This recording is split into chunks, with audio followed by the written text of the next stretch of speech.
അയർലൻഡിലെ ഡബ്ലിനിൽ കുടിയേറ്റ വിരുദ്ധ പ്രക്ഷോഭം രൂക്ഷമായി. 10 വയസ്സുകാരിയെ പീഡിപ്പിച്ചെന്നാരോപിച്ച് തുടങ്ങിയ പ്രതിഷേധമാണ് സംഘർഷത്തിൽ കലാശിച്ചത്. പ്രതിഷേധത്തിനിടെ ഒരു പോലീസ് വാൻ ഉൾപ്പെടെ നിരവധി വാഹനങ്ങൾക്ക് പ്രക്ഷോഭകാരികൾ തീയിട്ടു. 10 വയസ്സുകാരിയെ ബലാത്സംഗം ചെയ്തു എന്നാരോപിച്ച് നടന്ന പ്രതിഷേധമാണ് പിന്നീട് കലാപത്തിൽ കലാശിച്ചത്.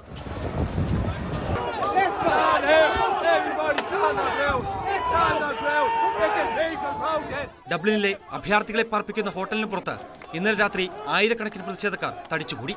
അവരെ പുറത്താക്കുക, നമ്മളുടെ കുട്ടികളെ രക്ഷിക്കുക എന്നീ മുദ്രാവാക്യം മുഴക്കിയായിരുന്നു പ്രതിഷേധം.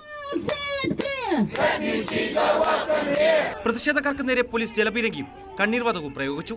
എന്നിട്ടും പിരിഞ്ഞു പോകാൻ തയ്യാറാകാതിരുന്ന പ്രതിഷേധക്കാർ നിരവധി പോലീസ് വാഹനങ്ങൾ അഗ്നിക്കിരയാക്കി. പോലീസിന് നേരെ കല്ലെറിഞ്ഞു.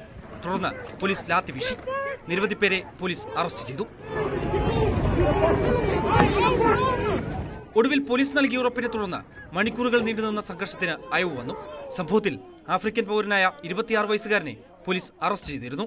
ഇയാൾ അന്താരാഷ്ട്ര സംരക്ഷണം തേടി 6 വർഷം മുമ്പ് അയർലൻഡിലെത്തിയതാണെന്നാണ് വിവരം. News desk, news 18.